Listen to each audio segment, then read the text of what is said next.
Bonjour, voici un aspect de la chose que beaucoup de chrétiens oublient. Dans le livre de Matthieu chapitre 11, versets 28 à 29, le Seigneur Jésus-Christ dit ceci: « Venez à moi, vous tous qui êtes fatigués et chargés, et je vous donnerai du repos. Prenez sur vous mon joug » ou dans d'autres versions, c'est « Prenez, acceptez mes exigences, et vous trouverez du repos pour vos âmes. » Dans certaines illustrations de ce passage, on voit souvent on dessine par exemple une personne qui porte une charge et elle l'amène à Jésus-Christ et cette personne est déchargée et Jésus-Christ porte la charge à sa place. Et c'est la vérité.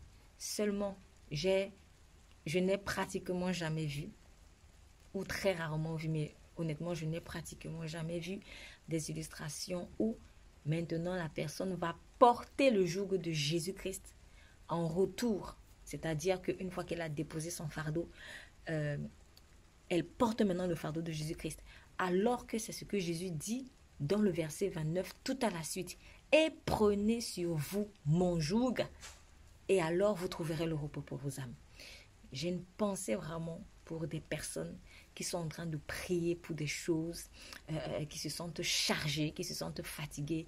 Elles ne comprennent pas pourquoi, malgré qu'elles aient peut-être donné leur vie au Seigneur, elles se sentent toujours mais lourdes en fait, comme s'il y a vraiment un poids sur elles. Elles ne comprennent pas et elles gémissent. Chers amis, en fait, quand tu as donné ton fardeau à Jésus-Christ, ce n'est pas pour rester comme à la plage.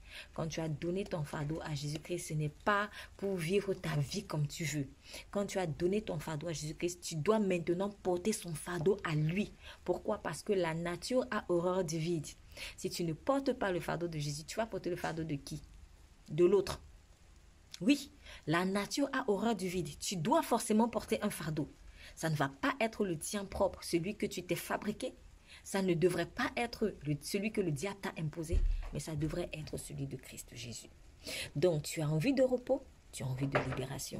Il faut que, une fois que tu aies déposé ton fardeau à toi, au pied de Christ, que tu acceptes maintenant son fardeau à lui. Ce fardeau se décline en les exigences que Dieu va te donner. Donc oui, Christ va te donner certaines exigences. Et il ne faudra pas râler, il faut que tu les acceptes. Sinon, tu ne vivras pas véritablement la délivrance, tu n'entreras pas dans son repos. Donc, accepte d'être un véritable disciple de Christ. Christ est le Sauveur et le Seigneur.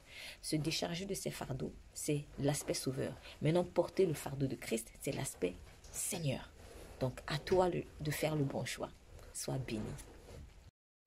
Un petit aspect que j'ai oublié et qui est très très important.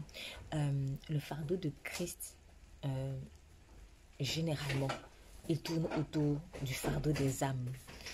Quand vraiment tu es passionné pour les âmes, ah ouais, là tu portes vraiment le fardeau de Christ. Donc j'aimerais vraiment t'encourager aussi à élargir les cordages de ton cœur pour recevoir l'amour pour les âmes.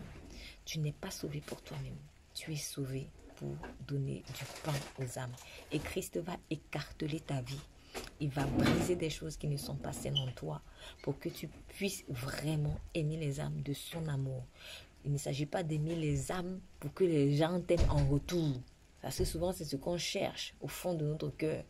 Donc, Christ va vraiment écarteler ta vie. Il va te briser, briser ce qui est mauvais en toi pour que tu puisses vraiment accepter la passion pour les âmes. Parce que les gens ont besoin d'être sauvés. Le réveil arrive en France. Tu ne peux pas rester au banc de touche, cher ami. Là, il n'y a plus le temps. Il n'y a plus de temps pour faire les choses à la légère, dans la négligence, dans la paresse, des choses comme ça. Le temps est venu vraiment d'entrer véritablement dans son appel, pas partiellement, mais entièrement, pour pouvoir être un instrument de salut des âmes. Sois béni.